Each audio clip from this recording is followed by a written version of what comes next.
Chapter 331। Mister Roy, परम ने अपने एक सबॉर्डिनेट को बाहर भेजा।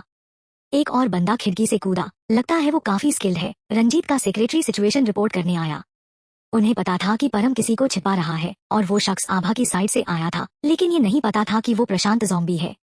रंजीत ने कहा, पिछली बार वो हमारे पीछे पीछे विला तक आया था, लेकिन अंदर नहीं घुस पाया। इस बार शायद फिर विला जा रहा है। रंजीत कुर्सी से उठा और बोला, वैसे भी आज हमें एक्सपेरिमेंट की प्रोग्रेस चेक करनी है और परम के दोनों सबॉर्डिनेट से भी मिल लिया जाएगा।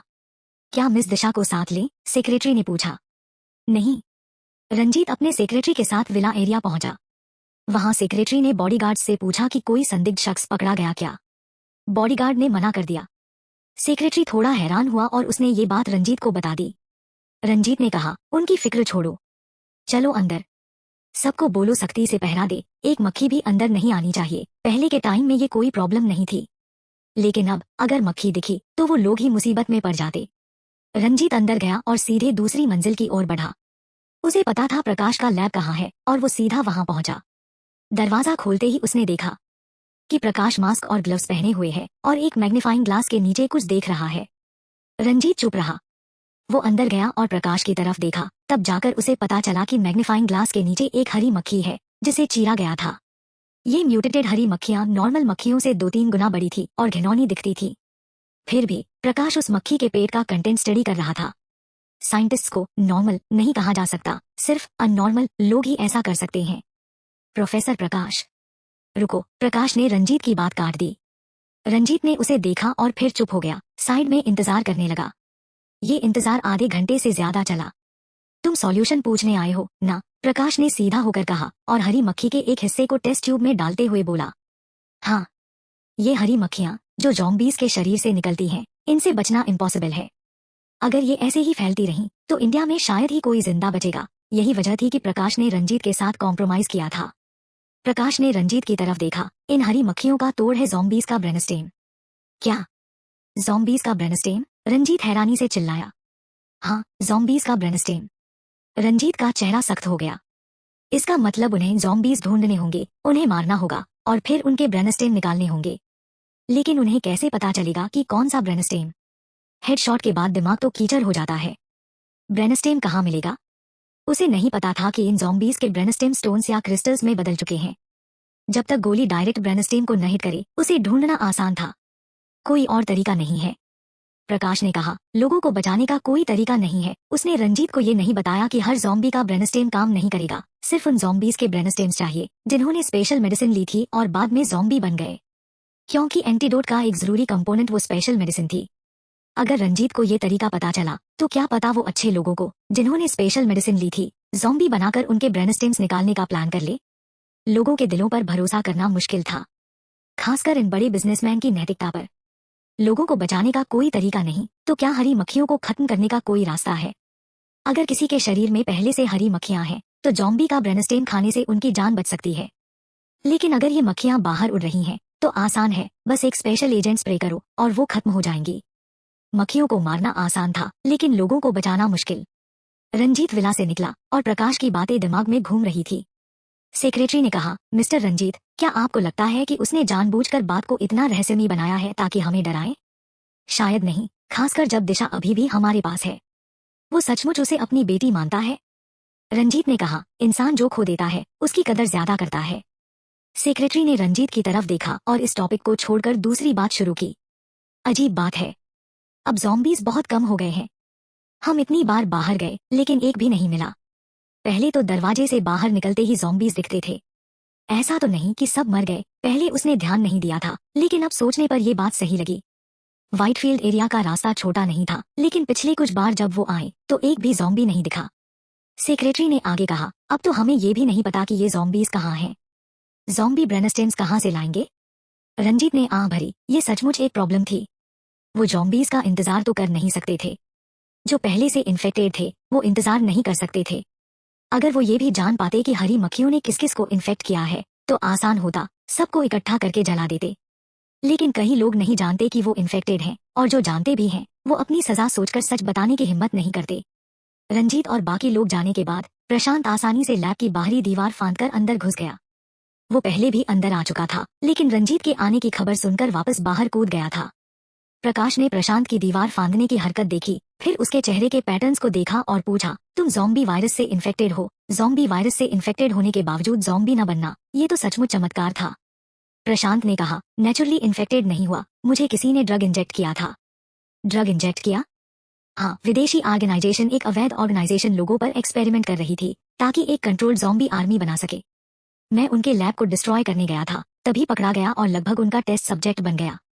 प्रकाश हैरान हुआ, फिर गुस्से में आ गया। लोगों पर ज़ॉम्बी वायरस का एक्सपेरिमेंट? ये तो बहुत अनैतिक है।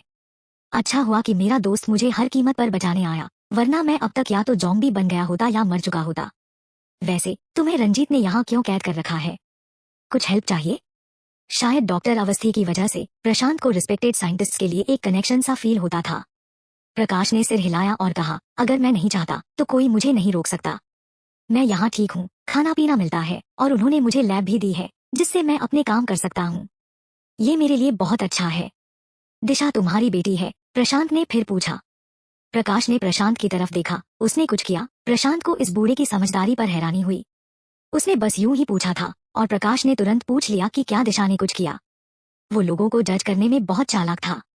उसने बहुत सारी गलत चीजें की हैं। हालांकि प्रशांत प्रकाश की इज्जत करता था, लेकिन दिशा उसकी बेटी थी। उसे लगा कि उसे वार्न करना चाहिए और फिर देखना चाहिए कि इस बूढ़े का रवैया क्या है। अगर वो आंखें मूंद कर दिशा को प्रोटेक्ट करता है तो फिर बात खत्म। प्रकाश के चेहरे पर ना तो ज्यादा पछतावा दिखा, ना दुख, ना गुस्सा, बस वो एक गहरी सांस लेते हुए बोले, इस एपोकैलिप्स में कितने लोग सचमुच अपनी पुरानी सोच और ईमानदारी को बचा पाते हैं? मेरे दोस्त की जगह बहुत सेफ है। सर, क्या आप वहाँ चलना चाहोगे? अगर हाँ, तो मैं आपको ले जा सकता हूँ। टेंशन मत लो, वहाँ पहुँचने के बाद कोई आपका कुछ नहीं बिगाड़ सकता। प्रशांत को डर था कि प्रकाश उस पर यकीन नहीं करेंगे, इसलिए उसने अपना इंट्रो दिया और अपनी कहानी सुनाई।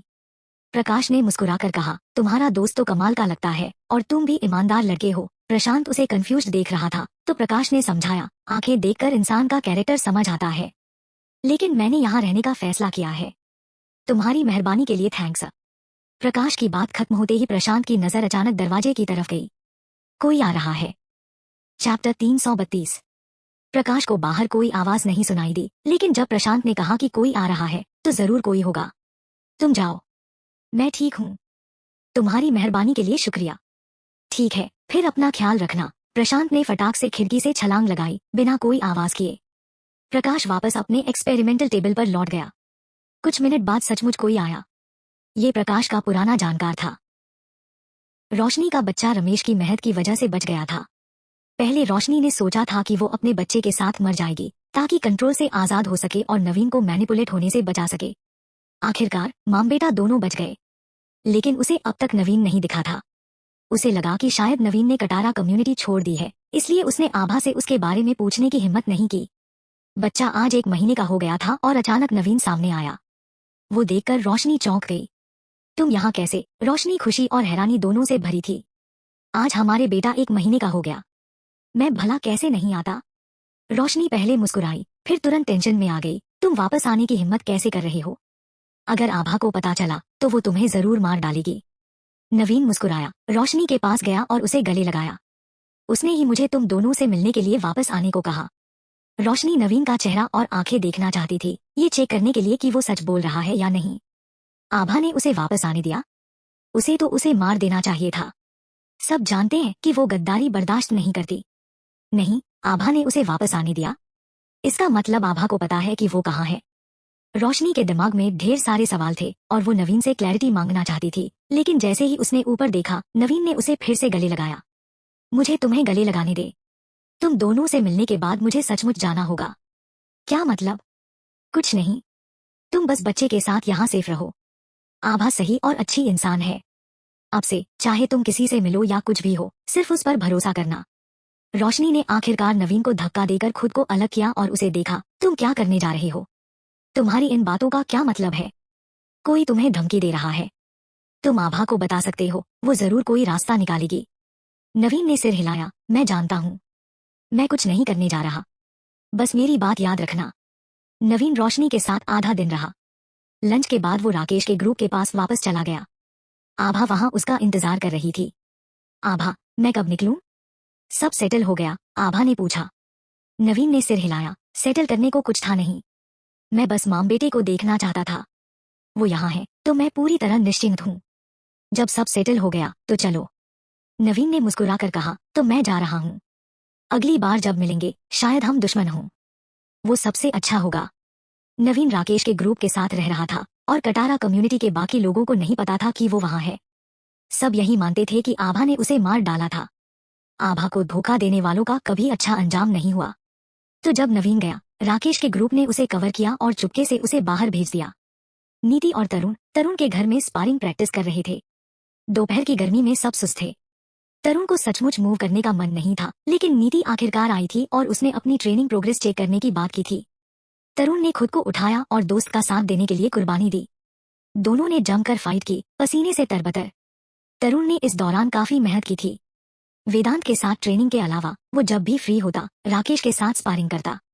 उसे लगा कि उसने बहुत मेहनत की है, लेकिन नीति के साथ स्पारिंग शुरू करते ही उसका वो थोड़ा सा कॉन्फिडेंस चकनाचूर हो गया। नीति ने उसे इतना मारा कि उसका पूरा शरीर दर्द करने लगा। पहले तो उसने दिखावे के लिए बर्दाश्त किया, लेकिन बाद में वो सचमुच सहन नहीं कर पाया और उसने हार मान ली। बस मैं हार मानता हूँ, हार मानता हूँ। नीति ने अपनी नाक से टपकते पसीने को पोंछा और तरुण के ऊपर से उठी। तरुण जमीन पर लेटा हुआ था, पूरी तरह हारा हुआ। सांस लेने के बाद उसने कहा, क्या राकेश ने तुम्हें प्राइवेट लेसन्स दिए? हमारा एक ही मास्टर है, एक ही चीजें सीखी हैं, फिर तुम मुझसे इतनी स्ट्रांग क्यों हो? आभा का मुझसे स्ट्रांग होना तो ठीक है, लेकिन तुम भी मुझसे स्ट्रांग हो। क्या कोई इंसानियत बाकी नहीं है? नीति ने तरुण की तरफ देखा और कहा, हाँ, उसने मुझे लेसन्स दिए। मैंने भी तुम्हें एक दिया। तरुण ने नीति को देखा। 2 सेकंड बाद उसे समझ आया कि नीति का क्या मतलब है और उसकी आंखों में हैरानी और अविश्वास दिखा। नहीं, सचमुच? राकेश ने तुम पर हाथ उठाया? क्यों नहीं? ठीक है, तरुण ने हार मान ली। नीति ने कहा, अगर तुम अभी अपने लोगों की मार नहीं झेल पाते तो बाद में दुश्मनों की मार कैसे झेलोगे? तरुण जमीन से उठा, अपने घुटनों पर हाथ रखे और नीति को देखा। कोई हैरानी नहीं कि तुम और आभा की बनती है, तुम दोनों रूथलेस हो। कोई चॉइस नहीं। हम दोनों ऐसे बच्चे हैं जिनके माँ बाप को कोई फिक्र नहीं। अगर हम थोड़े रूथलेस न हो तो हमें कुचल दिया जाएगा। तरुण ने कटारा कम्युनिटी में आने के बाद आभा और उसके परिवार की बातें सुनी थी। उसे नीति के परिवार की बातें ज्यादा क्लियर नहीं थी। वो और जानना चाहता था, लेकिन नीति ने उसे मौका नहीं दिया। आभा सचमुच एक सही और वफादार इंसान है। केशव को ही ले लो। अगर वो उसे मारना चाहती तो बस आरुष को कहना पड़ता और वो इस गेट से बाहर नहीं निकल पाता। और नवीन, उसने खाना चुराने की हिम्मत की, फिर भी आभा ने उसे रास्ता दिया। नीति ने तरुण को देखा। तरुण ने आगे कहा, नवीन का चाचा हमें परेशान करता रहा है। पता नहीं इस बार उसे छोड़ना टाइगर को जंगल में छोड़ने जैसा तो नहीं। तरुण राकेश के ग्रुप और नीति के अलावा इकलौता शख्स था जिसे पता था कि नवीन राकेश के ग्रुप के साथ है। उस बार नीति ने उसे चुप रहने और बकवास न करने की चेतावनी दी थी। इस बार उसने फिर सख्ती से तरुण को चेताया। नवीन की बातें तुम्हारे मतलब की नहीं है। अपने मुंह पर कंट्रोल रखो और बकवास मत करो। अगर तुमने आभा के प्लान्स बिगाड़े तो देखना वो तुम्हें मार डालेगी। तरुण ने मुंह बंद करने का इशारा किया। मैं जानता हूँ, तुमने मुझे एक बार चेतावनी दे दी थी। मैं बेवकूफ नहीं हूँ। मुझे पता है क्या बोलना है और क्या नहीं।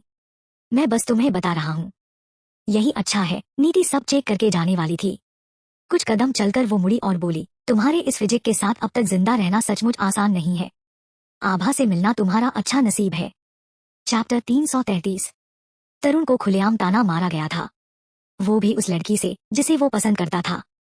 उसने मन ही मन कसम खाई कि कल से वो वेदांत के साथ स्पारिंग सेशन शुरू करेगा।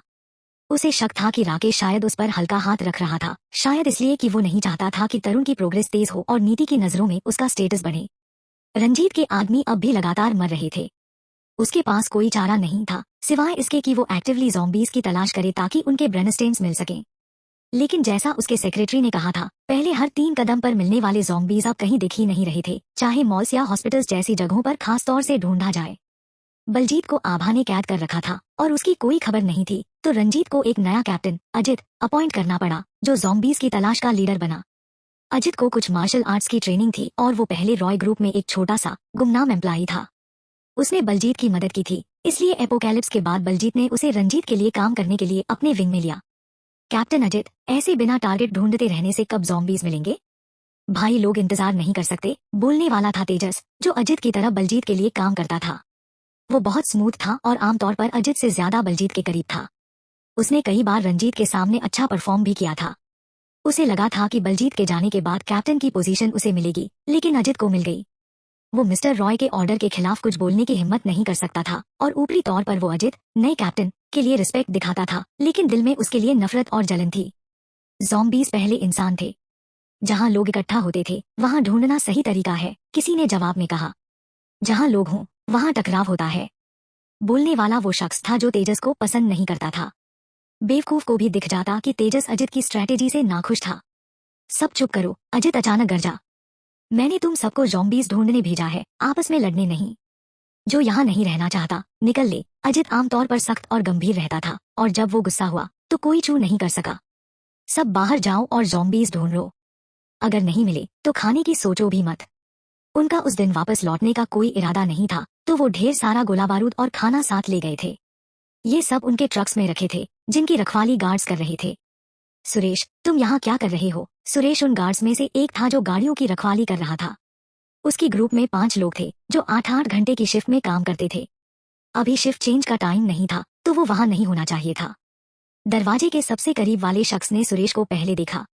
जैसे ही उसने बोला, बाकी सबने दरवाजे की तरफ देखा। सुरेश पीठ करके दरवाजे पर आधा टिका हुआ था, उसका आधा शरीर ही दिख रहा था, जैसे वो वहां आराम से खड़ा हो। तुम्हें अपनी पोस्ट छोड़ने की इजाजत किसने दी? अजित ने पूछा। लेकिन दरवाजे पर टिका सुरेश हिला नहीं। सब कंफ्यूज्ड थे कि तभी सुरेश का शरीर अचानक उनकी तरफ उड़ा। जब उसका शरीर गिरा तो उसका चेहरा, जिसकी हड्डियां और मांस अलग हो चुके थे, और उसका खुला हुआ अगला हिस्सा सबके सामने आ गया। सबके शौक और डर से उबरने से पहले कई मोटी मोटी टेंटिकल्स उनकी तरफ लपकीं। कई लोगों की पसलियां तुरंत टूट गईं और वो जमीन पर गिरकर उठ नहीं सके। कुछ लोग टेंटिकल्स में फंस गए और पल में 2 टुकड़ों में बंट गए। हथियार लाओ, अजित चिल्लाया। उसके और कुछ स्क्वाड लीडर्स के पास हथियार थे, लेकिन बाकियों के हथियार ट्रक्स में थे। अजित ने टेंटिकल्स पर कई गोलियां चलाईं। टेंटिकल्स ने फंसे हुए लोगों को छोड़ दिया और अजित की तरफ मुड़ी। बाकी लोग हथियार लेने के लिए दरवाजे की तरफ गए, लेकिन वहां एक विशाल ज़ॉम्बी ने रास्ता रोक रखा था। ये विशाल ज़ॉम्बी और कोई नहीं, नीति का बाप था। पिछली बार जहां आभा ने उसे काटा था वहां नई टेंटिकल्स नहीं उगी थी, लेकिन उस जगह से लगातार एक चिपचिपा सा लिक्विड निकल रहा था। ये लिक्विड जमीन पर गिरता और जमीन जगह गलने लगती। सुरेश का चेहरा और ऊपरी शरीर इसी लिक्विड से गल गया था। कैप्टन अजित, हम बाहर नहीं निकल सकते। अजित टेंटिकल से बचते हुए गोली चला रहा था। उसकी पिस्तौल में ज्यादा गोलियां नहीं बची थी और वो जल्दी खत्म होने वाली थी। उसके सारे आदमी अंदर फंस गए थे। अगर दरवाजा ब्लॉक है तो खिड़की का इस्तेमाल क्यों नहीं करते? खिड़की से तो जा सकते थे, लेकिन वो चौथी मंजिल पर थे, दूसरी पर नहीं। खिड़की से सीधे कूदना खतरनाक था। कुछ लोग हिचकिचाए, कुछ बेखौफ थे। जो मौत से नहीं डरते थे वो खिड़की की तरफ गए, लेकिन वहां पहुंचकर वो दंग रह गए। नीचे ढेर सारे ज़ॉम्बीज थे जो पहली मंजिल के एंट्रेंस से अंदर घुस रहे थे। कैप्टन अजित, नीचे ढेर सारे ज़ॉम्बीज हैं। वो एंट्रेंस से अंदर आ गए हैं। इतने सारे ज़ॉम्बीज का इस वक्त आना अच्छा था या बुरा, ये समझ नहीं आ रहा था। ये एक 6 मंजिला कमर्शियल बिल्डिंग थी।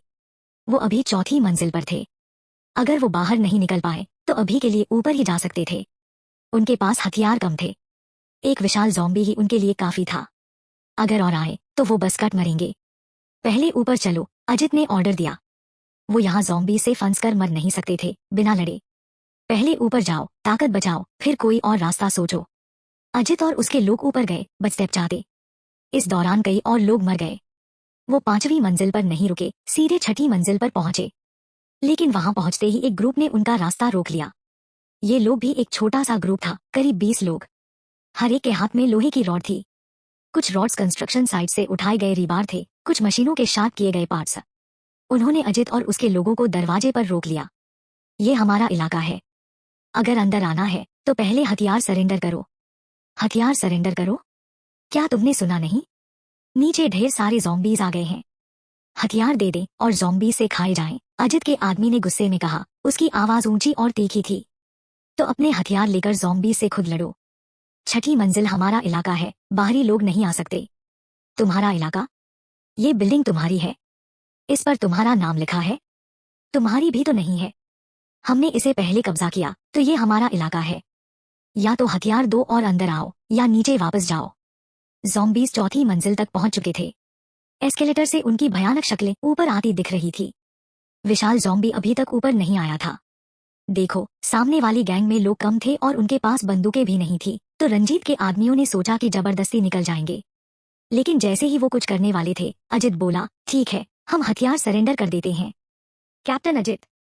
चैप्टर 334। अजित के बाकी स्क्वाड लीडर्स को ये बात पसंद नहीं आई।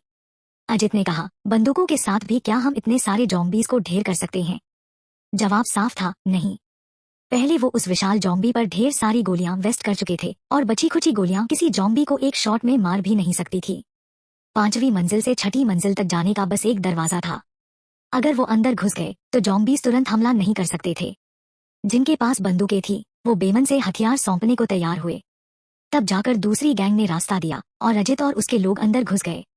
तुम्हारा लीडर कौन है? अजित ने पूछा। क्या चाहिए? जैसा कि तुम देख सकते हो, नीचे की मंजिलें जॉम्बीज से भरी पड़ी हैं।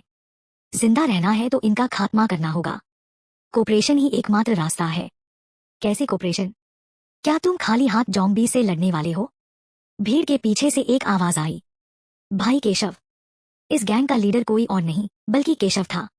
कटारा रेजिडेंशियल एरिया से भागने के बाद उसके पास जाने की कोई जगह नहीं थी। वो एक टेम्परेरी ठिकाना ढूंढना चाहता था, फिर आगे की प्लानिंग करता। तभी उसे कुछ लोग जॉम्बीज से जूझते दिखे और उसने उनकी मदद की। क्यों? क्योंकि उसके पास कार थी, बंदूक थी और कार में खाना था। पहले तो उन लोगों ने उसका सामान लूटने की कोशिश की, लेकिन केशव ने उनकी ऐसी धुनाई की कि वो गिड़गिड़ाने लगे। आखिरकार उन्होंने उसकी लीडरशिप मान ली। केशव ने खाना सबके साथ शेयर किया और बाकियों ने उसे लीडर मानकर जॉम्बीज के इस अपोकलिप्स में सरवाइव करने का फैसला किया। बाद में और सर्वाइवर्स जुड़े और इस तरह 20 से ज्यादा लोगों की ये गैंग बन गई। केशव ने ये लोकेशन भी चुनी थी। ये जगह डिफेंड करना आसान था और मेन ट्रांसपोर्ट रूट पर थी, तो अगर कोई मोटा माल मिला तो उसे लूटना भी आसान था। केशव का चुना हुआ स्पॉट वाकई टॉप क्लास था। उन्होंने पहले ही 2 ग्रुप्स को लूट लिया था और कुछ खाना जमा कर लिया था, लेकिन आज तक उन्हें कोई हथियारों वाला ग्रुप नहीं मिला था। आज उन्हें एक बड़ा मोटा माल मिला, लेकिन बदकिस्मती से जॉम्बीज ने पहले ही हमला कर दिया। हाँ, जब वो विशाल जॉम्बी अजित के ट्रक की रखवाली कर रहे लोगों पर टूट पड़ा, केशव और उसकी गैंग ने सब कुछ छुप कर देखा। वो मौका ताड़ रहे थे, लेकिन थोड़ा लेट हो गए। दोनों ट्रक उस विशाल जॉम्बी ने तहस नहस कर दिए। कुछ खाना तो शायद बचाया जा सकता था, लेकिन हथियारों की उम्मीद खत्म थी। अजित ने केशव को गौर से देखा और बोला, सच कहूं तो हम अपने साथ हथियार लाए थे, लेकिन वो सब बाहर ट्रकों में हैं। अगर हम उन हथियारों तक पहुंच गए तो ये जॉम्बीज कुछ भी नहीं है। तुम्हें लगता है बाहर के हथियारों में से कितने अभी सही होंगे? अजित चुप हो गया। उसे लगता था कि बाहर के हथियार और खाना शायद पूरी तरह बर्बाद हो चुके हैं, लेकिन सामने वाले से बातचीत में वो ये नहीं कह सकता था। जब तक इन्वेंट्री नहीं लेंगे, नहीं पता कितना बचा है। केशव और अजित ने कुछ सेकंड्स तक एक दूसरे को घूरा, फिर केशव बोला, अगर तुम बचे हुए सामान की इन्वेंट्री लेते हो और मुझे आधा देते हो तो मैं तुम्हारी जॉम्बीज को खत्म करने में मदद करूंगा। डील। डील फाइनल होने के बाद केशव ने अपने लोगों से ढेर सारे लोहे के रॉड्स मंगवाए। हर एक को एक रॉड लो। क्या? इन चीजों से जॉम्बी से लड़ना है? अगर खाली हाथ लड़ना चाहते हो तो मुझे कोई प्रॉब्लम नहीं। मजाक कर रहे हो? खाली हाथ जॉम्बी से लड़ना तो सीधा मौत को बुलावा देना है। सबने एक एक लोहे का रॉड लिया और काउंटर अटैक की तैयारी की। जॉम्बीज 6ठी मंजिल तक पहुंच चुके थे। अजित ने अपने लोगों को 6ठी मंजिल का रास्ता खोलने का ऑर्डर दिया। दरवाजे पर जमा जॉम्बीज को लोहे के रॉड से सिर पर वार करके ढेर किया गया। सामने वाले जॉम्बीज गिरने से पहले पीछे से और आ गए, लेकिन उन्हें भी रॉड से ठोक दिया गया। लगभग 10 मिनट बाद दरवाजे पर एक गैप बन गया। अजित और उसके लोग बाहर निकलकर जॉम्बी से भिड़ गए। केशव और उसकी गैंग भी लड़ाई में कूद पड़ी। ये उनकी टेरिटरी थी। अगर अभी जॉम्बीज को नहीं मारा तो बाद में खुद ही मारने पड़ेंगे, तो सबने पूरा जोर लगा दिया। पहले अजित को केशव के लोग जो लोहे के रॉड्स लिए थे कुछ कमजोर लगे। उसने सोचा, लोहे के रॉड से कितने जॉम्बीज मारे जा सकते हैं? जो जॉम्बीज गोलियों से नहीं मरते वो रॉड से क्या मरेंगे? लेकिन हकीकत ने दिखा दिया कि वो सचमुच मर सकते हैं। केशव के फाइटिंग स्टाइल को फॉलो करके उन्होंने ढेर सारे जॉम्बीज ढेर कर दिए। कभी कभी देसी जुगाड़ सबसे बेस्ट काम करता है। नॉर्मल जॉम्बीज तो आसान थे, लेकिन वो विशाल जॉम्बी असली प्रॉब्लम था। उसे रॉड से नहीं मारा जा सकता था।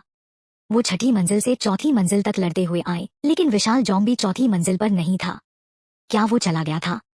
उम्मीद तो यही थी, लेकिन कोई भी ढीला नहीं पड़ा, क्योंकि अगर वो लंबी टेंटिकल्स में फंस गए या उनके डैमेज्ड टेंटिकल्स का चिपचिपा माल उन पर लग गया तो मौत पक्की थी। नीचे उतरते वक्त वो विशाल जॉम्बी की हरकतों पर नजर रख रहे थे, लेकिन पहली मंजिल तक पहुंचने पर भी वो नहीं दिखा। जब अजित और उसके लोगों ने अंदर के ज्यादातर जॉम्बीज को मारकर बाहर जाने का रास्ता बनाया तो देखा कि उनके लाए दोनों ट्रक पूरी तरह टूट फूट चुके थे, जैसे किसी बड़े एक्सीडेंट का शिकार हो गए हों। हथियारों वाला ट्रक तो इतना बर्बाद था कि लगभग स्क्रैप हो चुका था। 80 से 90% हथियार खराब हो गए थे। खाने वाला ट्रक भी टूटा था, लेकिन हथियारों वाले जितना बुरा नहीं था। उनके लाए खाने का सामान जमीन पर बिखरा पड़ा था। अजित ने सोचा, हम्मा, अगर इन्हें उठाकर धूल झाड़ दे तो शायद खाने लायक हों। लेकिन जैसे ही वो अपने लोगों को खाना उठाने का ऑर्डर देने वाला था, एक बड़ी टेंटिकल ने जमीन पर पड़े खाने पर जोर से थप्पड़ मारा। वो बस कुछ स्टीम्ड बन और थोड़ा सा चावल का दलिया था। अगर सिर्फ जमीन पर गिरा होता, प्लास्टिक बैग्स में होने की वजह से बन उठाकर खाए जा सकते थे, लेकिन अब बन और दलिया सब मिलकर गड्ढमड हो गया था। इतना ही नहीं, उस विशाल जॉम्बी की टेंटिकल ने खाने में घसीट घसीट कर जैसे जानबूझकर बन और दलिया को एक साथ मिक्स कर दिया। अगर ये जॉम्बी नहीं होता तो लगता जैसे वो जानबूझकर ऐसा कर रहा हो ताकि उन्हें खाने को कुछ न मिले। क्या ये जॉम्बी सचमुच बिना दिमाग के हैं? सब लोग अपने हथियार मजबूती से पकड़ो। अगर छेद कर सकते हो तो करो। केशव वाकई एक जांबाज और ताकतवर इंसान था। विशाल जॉम्बी के सामने भी वो जरा सा नहीं डरा। हाँ, उसके पास आभा जैसा कोई धारदार हथियार नहीं था, लेकिन हथियार न हो तो क्या, केशव अपने साधारण हथियार से भी उस विशाल जॉम्बी को पीछे हटा सकता था। उसके हाथ में लोहे का रॉड खोखला था और उसने इसका सिरा तेज करके बेवल बना दिया था। इसकी मारक क्षमता बढ़ाने के लिए उसने जानबूझकर अंदर कुछ नुकीले कांटे बनाए थे। एक बार जब ये जॉम्बी के मांस में घुसता तो बाहर निकालने पर मांस और खून का बड़ा टुकड़ा उखाड़ लेता। आभा जो कर सकती थी वो भी कर सकता था, बल्कि वो उससे भी बेहतर कर सकता था, क्योंकि वो अपनी स्किल्स पर डिपेंड था, जबकि आभा के पास बस तगड़े हथियार थे। केशव के दिल में एक जलन थी, वो खुद को साबित करना चाहता था। मौका पाते ही वो उस विशाल जॉम्बी पर टूट पड़ा। चैप्टर 335। केशव न सिर्फ कटारा रेजिडेंशियल एरिया में अच्छे से रहा, बल्कि उसने वहां ढेर सारी स्किल्स भी सीखी, जैसे निशानेबाजी और कुछ फाइटिंग टेक्निक्स। अब ये काम आ रही थी। जैसे ही वो उस विशाल जॉम्बी की तरफ लपका, जॉम्बी को उसका इरादा भांप गया और गुस्से में अपनी टेंटिकल को तेजी से उसकी ओर लहराया। दोनों तरफ से फुल पावर लग रहा था। अगर केशव को वो टेंटिकल लग जाती तो या तो वो मर जाता या बुरी तरह घायल हो जाता। सबने सांस रोक ली, लेकिन केशव ने फुर्ती से अटैक को डोज किया और काउंटर अटैक करते हुए उस बड़ी टेंटिकल पर एक लंबा कट मार दिया। उसके लोहे के रॉड के कांटों ने ढेर सारा मांस उखाड़ लिया, जिससे विशाल जॉम्बी को दर्द हुआ। वो गुस्से में पागल हो गया, अपनी टेंटिकल्स को इधर उधर जोर जोर से हिलाने लगा, लेकिन उसका रिदम बिगड़ गया, जिसने बाकियों को मौका दे दिया। कई हाथ मिलकर काम आसान कर देते हैं, और बाकी लोग भी टेंटिकल्स पर जमकर वार करने लगे। विशाल जॉम्बी की सारी टेंटिकल्स घायल हो गई और वो भागने लगा।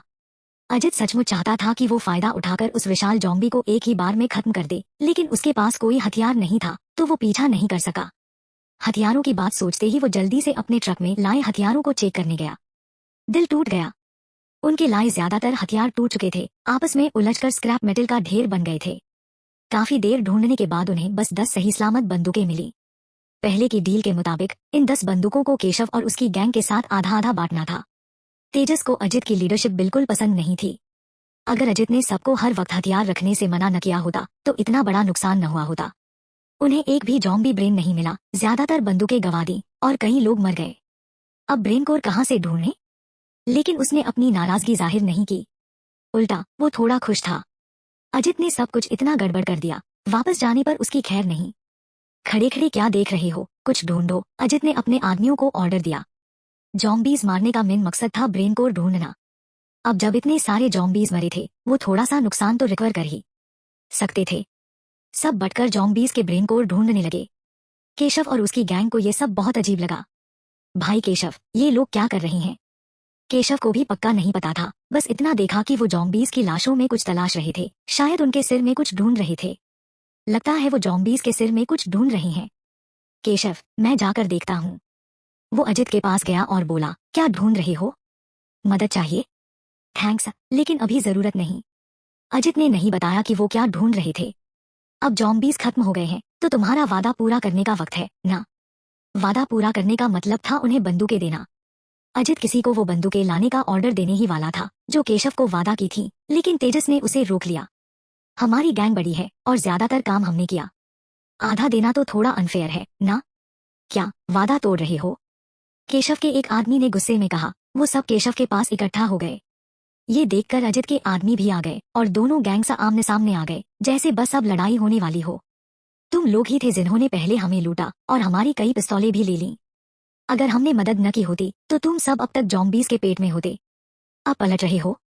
अजित के आदमियों ने देखा कि केशव की गैंग छोटी है, तो उन्होंने वादा तोड़ने का फैसला कर लिया। तो क्या हुआ? केशव और अजित भीड़ के बीच में खड़े थे, दोनों चुप। केशव ने अजित को देखा और पूछा, तुम वादा तोड़ रहे हो? अजित पहले तो वादा पूरा करना चाहता था, लेकिन उसके आदमियों ने इसका विरोध किया और उसे भी वो कुछ बंदूकें देने का मन नहीं था। लेकिन वो सीधे मान नहीं सकता था, तो बोला, तुम लोग ही पहले बेईमान थे।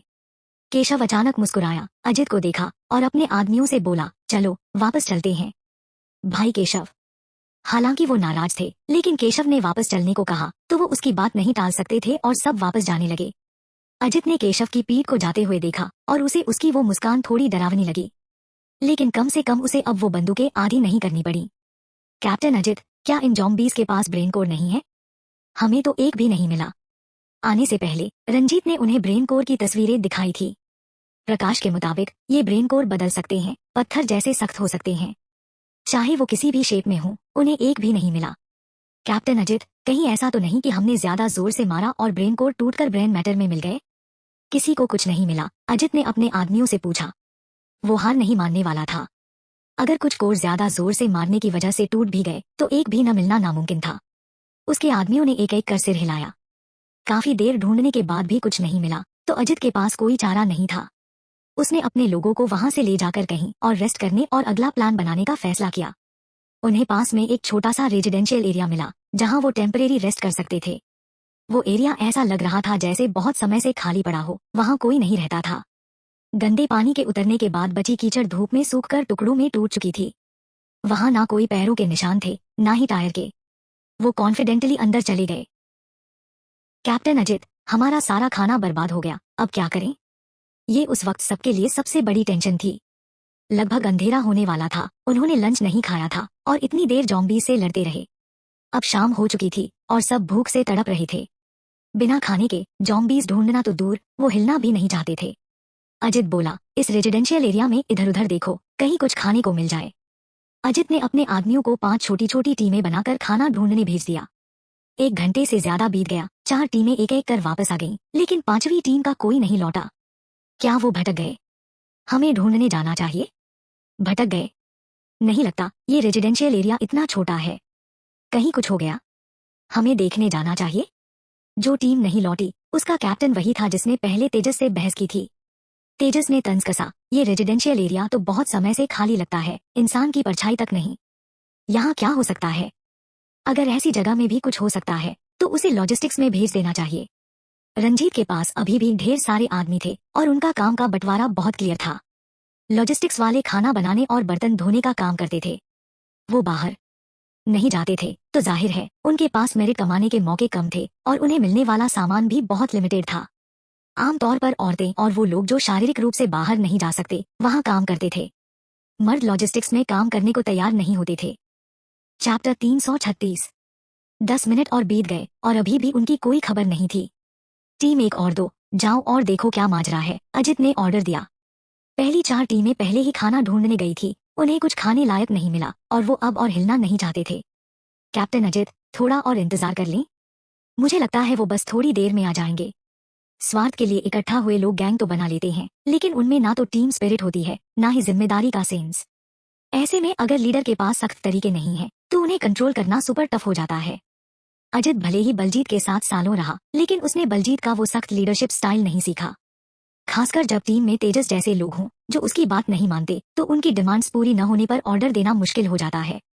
अगर बलजीत होता तो शायद एक को मारकर बाकियों को डराता, लेकिन अजित ने ऐसा कुछ नहीं किया। उल्टा वो खुद गायब हुए लोगों को ढूंढने चला गया। जो लोग उसकी बात मानते थे वो उसके साथ गए। जाहिर है जो तेजस के साइड में थे वो नहीं गए। इतने बड़े रेजिडेंशियल एरिया के हर कोने को ढूंढना नामुमकिन था। अजित ने बस उन रास्तों को अवॉइड किया जहां पहले 4 टीमें गई थी, लेकिन ढूंढने के बाद भी कोई नहीं मिला। वो 1 घंटे से ज्यादा ढूंढ चुके थे और अगर अब भी ढूंढते रहे तो जल्द ही ये लोग भूख से इतने कमजोर हो जाएंगे कि कुछ कर ही नहीं पाएंगे। सबसे जरूरी था खाना ढूंढना। कैप्टन अजित, एक 17 से 18 साल का लड़का तन्मय अजित के पास आया। जब हम यहाँ आ रहे थे मैंने रास्ते में 2 पेट स्टोर्स देखे, क्यों न वहां जाकर देखें। कुछ खाने को मिल जाए तो पहले पेट भर लें, फिर लोगों को ढूंढें। पेट स्टोर में खाने लायक क्या मिलेगा? क्या वहां पेट्स हमारा इंतजार कर रहे होंगे? पेट स्टोर्स में आमतौर पर पेट फूड होता है। वो ज्यादातर खूबसूरत पैकेजिंग में आता है। अगर कुछ बचा होगा तो हम खा सकते हैं। सच कहें तो पेट फूड कई बार इंसानों के खाने से भी ज्यादा रिफाइंड होता है। वो चेक करने लायक था, लेकिन अजित ने आने के रास्ते में कोई पेट स्टोर नोटिस नहीं किया था। अब ढेर सारी दुकानों के साइन बोर्ड गायब हो चुके थे और स्टोर फ्रंट्स या तो टूटे हुए थे या ध्वस्त। इंसानों ने नुकसान न भी किया हो तो बर्फ और बाढ़ ने उन्हें पहले ही गंदा और अनपहचानने लायक बना दिया था। तन्मय को पक्का पता था कि वहां पेट स्टोर्स हैं, मतलब वो इस एरिया से अच्छे से वाकिफ था। अजित और उसकी गैंग तन्मय के पीछे पीछे रेजिडेंशियल एरिया से बाहर निकले खाना ढूंढने। उन्हें नहीं पता था कि कुछ काली परछाइयां धीरे धीरे उस जगह की ओर बढ़ रही थी जहां वो पहले रुके थे। तन्मय वाकई इस एरिया से अच्छे से वाकिफ था, उसका परिवार पहले यहीं रहता था। उसने सबको सटीकता से 2 पेट स्टोर्स तक पहुंचाया। एक स्टोर को पहले ही लूट लिया गया था, लेकिन फिर भी उन्हें काउंटर और टेबल के नीचे बिखरे कुछ पेट स्नैक्स मिले। दूसरा स्टोर पूरी तरह खाली था, ऐसा लग रहा था जैसे उसे अभी रिनोवेट किया गया हो और बिजनेस शुरू होने वाला हो। तन्मय अंदर गया और दीवार में छुपे एक छोटे स्टोर रूम से कई बॉक्स कैट फूड और कुछ डिब्बाबंद डॉग फूड निकाल लाया। खाना देखकर बाकी सबके चेहरे खिल गए। उन्हें लगा था कि पहले स्टोर के बचे खुचे स्क्रैप्स से ही गुजारा करना पड़ेगा, लेकिन यहाँ इतना बड़ा सरप्राइज मिलेगा ये नहीं सोचा था। तन्मय, तुम्हें कैसे पता कि इस स्टोर में पेट फूड है? ये तुम्हारा तो नहीं? किसी ने पूछा। तन्मय ने सामान अजित को दे दिया ताकि वो बांटे और फिर बोला, ये मेरी बहन का स्टोर था। इसे अभी रिनोवेट किया गया था और बिजनेस शुरू होने वाला था, तभी बड़ी तबाही आ गई। तुम्हारी बहन हमारी सुपर बेनिफैक्टर है। हाँ, मौका मिला तो हमें तुम्हारी बहन को पर्सनली थैंक्स करना चाहिए। तन्मय बोला, वो अब हमारे बीच नहीं है। इस गैंग में ऐसा कोई नहीं था जिसने अपने परिवार में किसी को न खोया हो। एक पल के लिए सबको एक अजीब सा दुख महसूस हुआ। अजित ने हर एक को एक कैट फूड का डिब्बा बांटा। छोटे छोटे डिब्बों में ज्यादा कुछ नहीं था, मुश्किल से एक बार का खाना, वो भी पूरा नहीं। लेकिन अब पहले जैसे हालात नहीं थे, शायद यही उनका कई दिनों का राशन होगा। सबको बांटने के बाद कुछ बचा। अजित ने सोचा कि चूंकि ये सामान तन्मय ने ढूंढा, शायद उसे वापस कर देना चाहिए। लेकिन फिर उसने सोचा, इतना सारा खाना अगर तन्मय के पास रहा तो ये उसके लिए टाइम बम की तरह होगा। तो उसने बाकी सामान भी सबके बीच बांट दिया। अब ये हर एक की मर्जी थी कि वो अपना हिस्सा एक बार में खाए या कई बार में। पेट फूड पैक करने के बाद ये लोग उस रेजिडेंशियल एरिया में वापस लौटे जहां वो पहले थे। वो 5 लोग जो रहस्यमयी तरीके से गायब हुए थे अभी भी नहीं मिले। जब वो ढूंढ कर लौटे तो पता चला कि तेजस और उसकी गैंग भी गायब थी। तेजस के साथ काफी लोग थे और अजित के साथ 2 गुट बन गए थे, दोनों की संख्या लगभग बराबर। हाँ, जाने दो। तेजस जैसे इंसान जिसका दिमाग आंतों से भी ज्यादा टेढ़ा है, वो रहा भी तो हमारी साइड में नहीं होता। अब उनके जाने से शांति है। वो कभी कैप्टन अजित की डिसिप्लिन नहीं मानता था। अब नहीं गया तो भी आखिरकार अलग हो ही जाता। जो लोग अजित के साथ थे वो सब तेजस से नाराज थे और एक एक कर उसकी शिकायत करने लगे। कुछ ठीक नहीं लग रहा। तन्मय अचानक जमीन पर एक जगह गया। यहाँ खून लगता है। तन्मय के बोलते ही सब टेंशन में आ गए। तन्मय ने अपने पैर से मिट्टी हटाई तो जमीन पर खून का एक बड़ा गड्ढा दिखा। खून अभी ताजा था, लेकिन उस पर मिट्टी डाल दी गई थी और वहाँ काफी अंधेरा था, तो पहले किसी ने नोटिस नहीं किया। क्या तेजस और उसकी गैंग अपने आप नहीं गए, बल्कि ज़ॉम्बीज़ का सामना हुआ? लोगों ने सोचा। सब एक साथ इकट्ठा हो गए, इधर उधर देखने लगे ताकि ज़ॉम्बीज़ अचानक न कूद पड़े। ज़ॉम्बीज़ नहीं हो सकते। अजित ने जमीन पर खून देखा और बोला, अगर ज़ॉम्बीज़ होते तो इतना सा खून नहीं होता। ज़ॉम्बीज़ नहीं तो इंसान? उसके बोलते ही बाहर से दरवाजा अचानक बंद कर दिया गया। खिड़कियां भी ब्लॉक कर दी गईं और पूरा कमरा अंधेरे में डूब गया। पहले चांदनी की रोशनी में कमरे में लोग दिख रहे थे, लेकिन अब कुछ भी नजर नहीं आ रहा था। सब लोग पैनिक मत करो, पहले बाहर निकलने का रास्ता ढूंढते हैं, अजित ने धीमी आवाज में ऑर्डर दिया। लेकिन इस तरह का अंधेरा तो डर को और बढ़ा देता है। अजित के जोर जोर से भरोसा दिलाने के बावजूद लोग नर्वस थे। अचानक एक चीख गूंजी और फिर किसी के घसीटे जाने की आवाज आई। पैनिक मत करो, सब मेरे पास आओ। अजित की आवाज के पीछे सब एक साथ सट गए। सब लोग पैनिक मत करो, मेरे ऑर्डर सुनो। अजित ने धीरे से बाकियों को बताया कि दरवाजे से कैसे बाहर निकलना है। सबने सहमति दी और तुरंत एक्शन शुरू कर दिया। टाइम किसी का इंतजार नहीं करता। इस अंधेरे माहौल में हर मिनट खतरा बढ़ा रहा था। अपनी पहले की मेमोरी के आधार पर अजित ने सबसे नजदीकी खिड़की की और एक कुर्सी का पैर फेंका और तुरंत बाद लकड़ी के धातु से टकराने की आवाज गूंजी। उस आवाज के साथ सब 3 टीमों में बंट गए।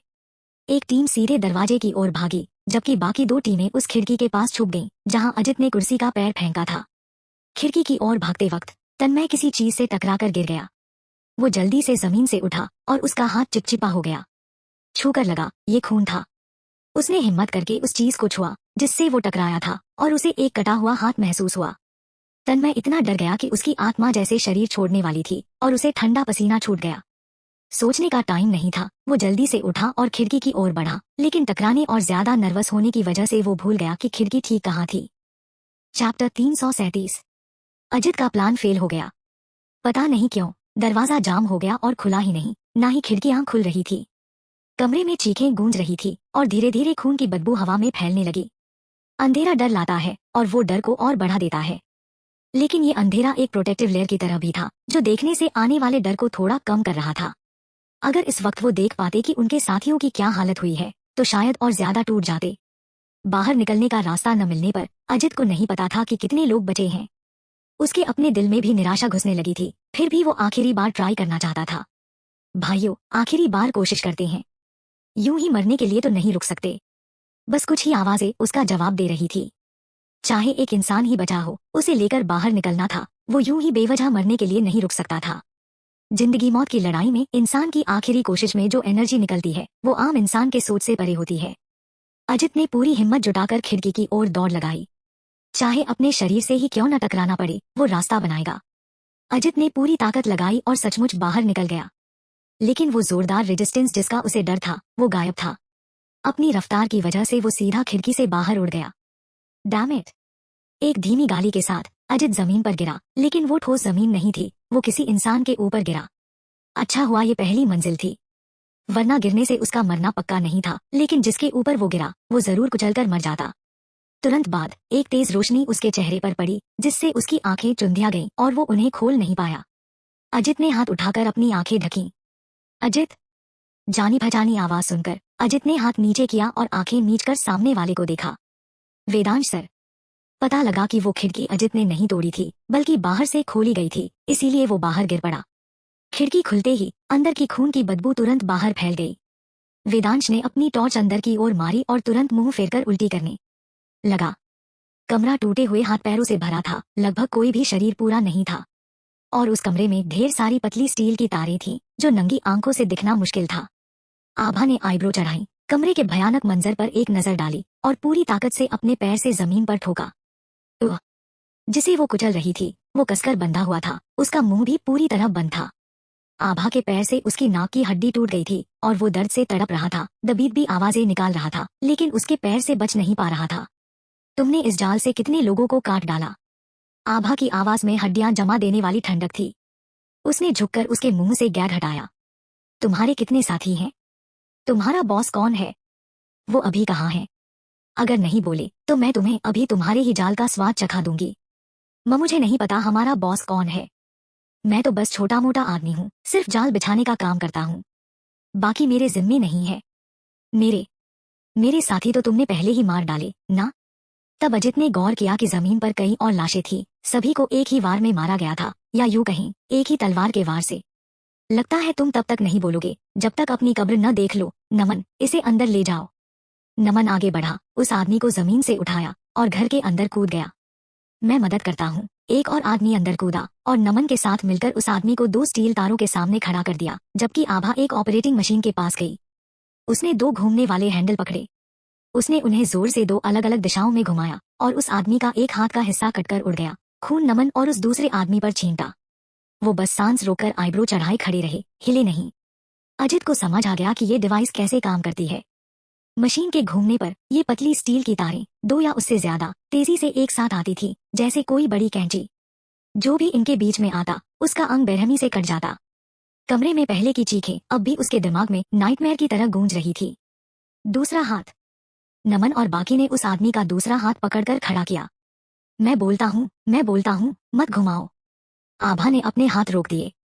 हमारा काम बस इन चार पैर वाले भेड़ों को काटना है। बाद में कोई आता है इन कटे हुए अंगों को साफ करने। मुझे सचमुच नहीं पता हमारा बॉस कौन है। इस रेजिडेंशियल एरिया में हमारा ठिकाना नॉर्थ गेट के पास एक बेसमेंट में है। वो अंडरग्राउंड पार्किंग गैरेज से जुड़ा है और इस एरिया की किसी भी बिल्डिंग तक पहुंच सकता है। तभी समझ आया कि सतह पर कोई पैरों के निशान क्यों नहीं थे। वो लोग अंडरग्राउंड पार्किंग गैरेज का इस्तेमाल कर रहे थे। Captain Ajit, captain Ajit! अंदर से अचानक एक आवाज आई। अजित तुरंत खिड़की से अंदर कूदा।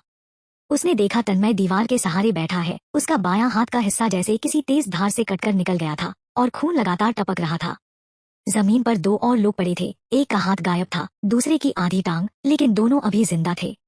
वेदांश सर, प्लीज इन्हें बचा लो। ये लोग रॉय परिवार के थे। वेदांश भी इन्हें बचाना चाहता था, लेकिन उसके पास ना दवा थी ना पट्टियां थीं। वो क्या लेकर इन्हें बचाए? वेदांश ने आभा की ओर देखा। पहली बार उसने आभा से नरम और विनती भरे लहजे में बात की। क्या तुम इन्हें बचा सकती हो? कटारा रेजिडेंशियल एरिया में अपने वक्त के दौरान वेदांश को आभा के बारे में और गहराई से समझ आया था।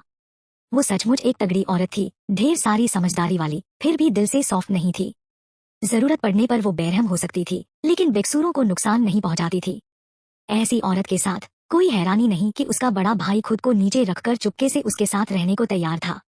वो अपने दिल में इस भाभी को मान चुका था, लेकिन उसका मुंह अभी भी वैसा ही तीखा था। और वो ये भी देख सकता था कि आभा उसका खास ख्याल रखती थी। वो जानबूझकर कड़वी बातें करती थी, लेकिन उसका बुरा नहीं करती थी। आभा ने वेदांश को एक नजर देखा। ये तुम्हारे रॉय परिवार के लोग हैं, और कह सकते हैं मेरे दुश्मन हैं। इन्हें बचाने से मुझे क्या फायदा? वेदांश बोला, मैं अपने डैड को मना सकता हूँ कि वो भविष्य में तुम्हें परेशान न करें। आभा मुस्कुराई।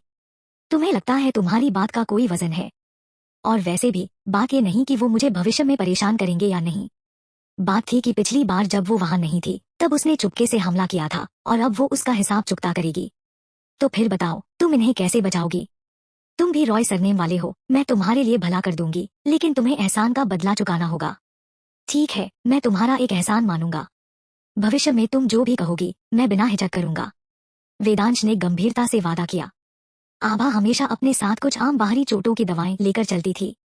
अगर उसके अपने लोग घायल होते तो वो इन्हें कभी भी निकाल सकती थी, बिना किसी सवाल के। वैसे भी उसे दवाओं की कमी नहीं थी। उसने किसी को अपने पोर्टेबल बैग से हेमोस्टैटिक, एंटी इंफ्लेमेटरी दवाएं और पट्टियां निकालने को कहा और उन्हें वेदांश को दे दिया। वेदांश ने वो लिया और खिड़की से अंदर कूद गया। दवाएं और पट्टियां मिलने के बाद एक नई प्रॉब्लम आ गई, उसे पट्टियां बांधना नहीं आता था। वेदांश ने अपनी जिंदगी में कभी किसी से गिड़गिड़ाया नहीं था। ये पहली बार थी। एक बार मुंह खोल लिया तो दूसरी बार क्या फर्क पड़ता? वेदांश कुछ बोलने वाला था, लेकिन प्रतीक ने कहा, मैं कर लूंगा। चैप्टर 338। जो शख्स वो पहले पकड़ रखे थे उसकी बांह टूटी थी और वो अब जमीन पर तड़प रहा था, चीख रहा था। एक आदमी उसे देखने के लिए काफी था। प्रतीक चलकर आया, वेदांश के हाथ से सामान लिया, तन्मय के पास गया और बड़े स्केल के साथ खून रोककर पट्टी बांध दी। तन्मय की पट्टी करने के बाद उसने बाकी 2 घायलों की भी पट्टी की। वेदांश ने देखा कि प्रतीक ने काम खत्म कर लिया तो वो फटाफट खिड़की से बाहर निकल गया। अंदर का सीन सचमुच खौफनाक था। देखकर रोंगटे खड़े हो जाएं, रीढ़ में सिहरन दौड़ जाए। जाने से पहले उसने सोचा कि प्रतीक भले जवान है, लेकिन समझदार और काबिल लगता है। यकीनन आभा का वफादार फॉलोअर है। कैदी से पता चला कि जल्दी ही कोई और आने वाला है, तो आभा और उसकी गैंग ने अंधेरे में छुपने का प्लान बनाया। और सचमुच थोड़ी देर बाद सीढ़ियों से कुछ लोगों की हंसी और बातचीत की आवाजें आने लगी, जो बेसमेंट की ओर जा रही थी। आज तो कमाल का माल हाथ लगा। इतने सारे एक साथ पकड़ में आएंगे सोचा भी नहीं था। इतने 4 पैर वाले भेड़ों का झुंड कब से नहीं देखा। ये भेड़ें तो अच्छे से पाली पोसी लगती हैं। इनकी जिंदगी काफी अच्छी रही होगी। कोई जिंदा बचा है कि नहीं? अगर बचा है तो पूछ सकते हैं। हर वक्त गोश्त खाकर बोर हो गए हैं, कुछ और खाने को मिले तो मजा आए। हमारे जाल में कितने ही बच पाएंगे। कोई बात नहीं, कैद में तो अभी भी कुछ कत्ल न किए गए भेड़े हैं ना। वापस जाकर उनसे पूछ लेंगे। वैसे भी ये दोनों ग्रुप्स तो आपस में मिले हुए हैं। आवाजें और करीब आ गईं। जल्दी ही वो लोग पहली मंजिल के दरवाजे तक पहुंच गए। तुम लोग बाहर जाकर चेक करो कि खिड़कियां ठीक हैं या नहीं। हमेशा देवेन और उसकी टीम ही खिड़कियां सील करती है, कभी गलती नहीं हुई। बातें करते हुए वो लोग बाहर चले गए। काफी देर तक बाहर से कोई जवाब नहीं आया तो दरवाजे पर खड़े लोगों को कुछ अजीब लगा। उन्होंने जोर से पूछा, गौतम बाहर क्या सीन है? कुछ नहीं, सब चिल है। ये सुनकर अंदर वालों ने राहत की सांस ली। फिर वो दरवाजा खोलने की तैयारी करने लगे। खिड़कियां और दरवाजा दोनों ठीक थे, यानी अंदर के 4 पैर वाले भेड़े भागे नहीं थे। एक ट्विस्टेड एक्साइटमेंट के साथ उन्होंने दरवाजे को ब्लॉक करने वाली लोहे की सलाखें हटानी शुरू की। जल्दी ही दरवाजा खुल गया। वही पुरानी खून की गंध बाहर आई, और साथ में एक बंदूक की काली नाल। वो आदमी कुछ सेकंड के लिए ठिठक गया, फिर उसने सामने एक खूबसूरत लड़की को देखा और उसके दिल की टेंशन थोड़ी कम हुई। हसीना, आराम से बात कर लेते हैं। आभा के होठों पर ठंडी हंसी आई। ठीक है, तुम्हें मुझसे बहुत कुछ बताना होगा। उसके बोलते ही अचानक कई आदमी उनके पीछे से निकले, सबके हाथ में बंदूकें, और उन्हें घेर लिया। जो लोग पीछे थे और मौका देखकर भागने की सोच रहे थे, उन्होंने तुरंत हिम्मत छोड़ दी। उन्हें घर के अंदर धकेल दिया गया, और गौतम और बाकी लोग जिन्हें अभी बाहर खिड़कियां चेक करने भेजा गया था, उन्हें भी अंदर फेंक दिया गया। ये लोग यहीं पर घात लगाकर बैठे थे। इससे साफ था कि पहले यहाँ कत्लेआम करने वाले लोग भी शायद इनके ही हाथों में फंस गए होंगे। लीडर को तुरंत पूरा सीन समझ आ गया। ये लड़की और उसके साथ आए लोग उन 4 पैर वाले भेड़ों के साथ नहीं थे जिन्हें उन्होंने पकड़ा था। ये कोई और ग्रुप था। उसे बहुत पछतावा हुआ। अगर उसने इस लड़की को पकड़कर अपने बॉस को भेज दिया होता तो बॉस बहुत खुश होता। लेकिन ये ख्याल आते ही उसके सिर पर एक डंडे से वार हुआ। ये वार और किसी का नहीं था, अजित का था। वो डंडा केशव और उसके ग्रुप ने उन्हें दिया था। अजित को बार बार पछतावा हो रहा था कि वो यहाँ फंस गया। अगर उसने वादा तोड़ा न होता तो वो यहाँ न आता, न ही इन साइको लोगों से टकराता। ये थी उनकी सजा। लेकिन वादा तोड़ने का फैसला उसने खुद किया था। और फिर भी वो अकेला था जिसे कोई गंभीर चोट नहीं आई थी। अजित ने फिर से वार किया और उस आदमी को जमीन पर गिरा दिया। आभा ने अजित को उसे मारने से नहीं रोका। जब अजित ने उसे जी भर के पीटा तब वेदांश बोला, बस उसे मार मत डालो, वो उसके लिए बहुत आसान होगा। तब जाकर अजित पीछे हटा। उस आदमी का सिर खून से लथपथ था और शरीर पर कई बार चोट लगी थी, लेकिन इससे अजित के दिल का गुस्सा कम नहीं हुआ। तुम लोग कौन हो? हिम्मत है तो अपना नाम बताओ। वो आदमी इतना पीटा जा चुका था कि पहचानना मुश्किल था, फिर भी उसका लहजा अभी भी घमंडी था, जैसे उसे किसी का सहारा हो। मैं तेरा बाप हूँ, वेदांश ने कहा, फिर फट से सुधारा, नहीं नहीं, मेरे पास तो जैसा नीच बेटा कैसे हो सकता है। मैं बता रहा हूँ, अगर तुमने मुझे नहीं छोड़ा तो तुम लोग बाद में पछताओगे। मेरा बॉस तुम्हें छोड़ेगा नहीं। तेरा बॉस इतना पावरफुल है, फिर भी उसने तुम जैसे निकम्मों की फौज पाल रखी है। वेदांश ने गाली देने में कोई कसर नहीं छोड़ी। हालांकि वो अपने बूढ़े बाप के कुछ कामों से खुश नहीं था, लेकिन आखिरकार वो परिवार थे। अजित और ये सारे लोग रॉय परिवार के लिए सालों से लड़ रहे थे। अब इतनी दर्दनाक मौत मिली, गुस्सा न आए तो कैसे? आभा ने कहा, मैंने तुम्हारे लिए इन लोगों को पकड़ लिया, अब इन्हें जैसे चाहो डील करो। वेदांश ने आभा को हैरानी से देखा। कब से वो इतनी दयालु हो गई? लेकिन अगले ही पल उसने आभा को कहते सुना, थैंक्स की जरूरत नहीं, इसे मेरे पहले वाले एहसान की चुकता समझ लो। वेदांश, इस इंसान की तारीफ तो बिल्कुल नहीं करनी चाहिए। जब आभा ने कहा कि ये लोग अब उनके हवाले हैं, वेदांश ने अजित से कहा, ये तुम्हारे हैं, हमारे मरे हुए भाइयों के लिए इंसाफ लो। आभा के अभी के एक्शंस ने अजित के लिए मिसाल कायम की थी। इन लोगों ने इसी तरीके से न जाने कितनों को नुकसान पहुंचाया था, इन्हें भी वही दर्द झेलना चाहिए। लेकिन अजित अकेले ये नहीं कर सकता था। उसे अभी भी वेदांश की मदद चाहिए थी। हालांकि वेदांश उनके बॉस का लाडला बेटा था और शायद उसने अपनी जिंदगी में ऐसा कुछ कभी नहीं किया था, लेकिन आभा की तुलना में उसे लगता था कि उसका जवान मालिक ज्यादा बात करने लायक था। हालांकि अजित उस वक्त मौजूद नहीं था जब आभा ने व्हाइट फील्ड में हंगामा किया था, फिर भी उसने आभा का नाम सुना था और जानता था कि वेदांश को उसने बंधक बनाया था। अब वेदांश के साथ जो लड़की थी वो निश्चित रूप से आभा थी। वेदांश ने खुद मशीन चलाई और अजित ने उस आदमी को पकड़ रखा, उसके चारों अंग काट दिए। फिर भी ये उसके दिल के गुस्से को शांत नहीं कर सका। सुना है कमर काटने की सजा बहुत दर्दनाक होती है। इत्तेफाक से वो चीज यही मौजूद है, क्यों न ट्राई करें? वेदांश ने उस आदमी को देखकर स्माइल के साथ कहा। वो आदमी अब सिर्फ धड़ बन चुका था, लेकिन फिर भी जो लोग यहाँ पहले मरे थे उनमें से कई की कमर आधी काट दी गई थी, उसकी तुलना में ये अभी भी बेहतर था। अजित खून से लथपथ था, कुछ उसका अपना खून, कुछ अभी वाले आदमी का। उसने कहा, ठीक है। वो आदमी बहुत दर्द में था और ये सुनकर कि वेदांश उसे और तड़पाने वाला है, वो और बर्दाश्त नहीं कर सका और गिड़गिड़ाने लगा, प्लीज मुझे और तड़पाओ मत, बस मुझे जल्दी मार दो। चैप्टर 339। हर किसी की दर्द सहने की कैपेसिटी अलग होती है। आभा को बहुत अच्छे से पता था कि अपने शरीर का कोई हिस्सा कटते हुए देखने का दर्द क्या होता है। उसने सोचा था कि पिछले जन्म में जिन जानवरों और जल्लादों ने उसकी जिंदगी को त्रासदी बनाया था, त्रिशा और संजना के अलावा जिन्होंने उसे खुद कटिंग बोर्ड पर बांधा था, उनसे दोबारा मुलाकात नहीं होगी। लेकिन अचानक उसे फिर से उसी सिचुएशन में उन लोगों से सामना हो गया। हाँ, उसने इन सबको अपने पिछले जन्म में देखा था। जिस शख्स ने संजना और त्रिशा के सेटअप के बाद उसके हाथ पैर काटकर उसे तड़पाया था, वो यही शख्स था जो अब उसी तरह की सजा भुगत रहा था। वो ये भी जानना चाहती थी कि ये लोग जिस बॉस की बात कर रहे थे वो असल में कौन है। पिछले जन्म की सारी नफरत इस पल उसके दिल में उमड़ पड़ी। यहाँ तक कि अजित को भी आप से निकल रही किलिंग वाइब्स फील हुई। उसने तन्मय और बाकियों को सेफ जगह पर सेटल किया, फिर आभा और उसकी गैंग के साथ उस मास्टरमाइंड को ढूंढने निकल पड़ा। इतने सारे लोग, कुछ मरे कुछ घायल, इस बदले को अधूरा नहीं छोड़ सकते थे। अजित ने कहा, वेदांश सर, क्यों ना आप तन्मय और बाकियों के साथ रुको और हम वापस आने तक इंतजार करो। ये जानवर इतने नीच थे और उनका बॉस भी जरूर वैसा ही होगा। अजित खुद तो वन वे ट्रिप के लिए तैयार था, लेकिन वेदांश को कुछ नहीं होना चाहिए। जब ऐसी सिचुएशन सामने आई थी तो वो इसे इग्नोर नहीं कर सकता था। क्या तुम मुझे कमजोर समझ रहे हो? अजित ने फटाफट सफाई दी, नहीं, मैं बस आपकी सेफ्टी की फिक्र कर रहा हूँ। हमें तो ये भी नहीं पता कि दूसरा वाला कौन है, ये बहुत रिस्की है। आभा के साथ आए लोग सबके पास कुछ न कुछ स्किल्स थे, लेकिन वेदांश अलग था। वो एक लाडला बेटा था, बचपन से प्रोटेक्टेड। खतरे के वक्त शायद वो अपनी जान बचाने के लिए दूसरों से तेज भाग भी न पाए। वेदांश ने आभा की तरफ देखा, अजित के कंधे पर थपकी दी और बोला, मैं उसका बंधक हूँ। अगर उसे मेरी फिक्र नहीं है तो तुम क्यों परेशान हो? अजित वेदांश को कन्विंस नहीं कर पाया और उसे हार माननी पड़ी। बिना मजबूत इरादे और किसी स्पिरिचुअल सपोर्ट के कोई आसानी से धोखा दे सकता है। उस शख्स ने कबूल किया कि कैसे उन्होंने तेजस और बाकियों को ड्रग्स देकर बेहोश किया, उन्हें कहाँ ले गए और कैसे अपने बॉस तक पहुंचाया। लेकिन उसने कहा कि उसे नहीं पता उनका बॉस कौन है, बस इतना पता है कि वो एक मर्द है। हर बार माल लेने उनका एक लंगड़ा गुर्गा आता था, जिसका नाम था अनिरुद्ध। अनिरुद्ध। आभा ने नहीं सोचा था कि वो अभी तक जिंदा है। जब उसने जानबूझकर जगदीश को छोड़ा था, तब उनका कुत्ते कुत्ते वाला झगड़ा हुआ था और उसका रिजल्ट ये था कि वो जहरीला कुत्ता अनिरुद्ध जीत गया। सिर्फ लंगड़ाने की सजा उसके लिए बहुत कम थी। अगर ऊपर वाला उसकी जान नहीं ले रहा तो वो खुद लेगी। आभा, जो उसने कहा वो सच है ना? वो हमसे झूठ तो नहीं बोल रहा? आभा ने पकड़े गए लोगों में से एक को भी नहीं छोड़ा, सबको मार डाला।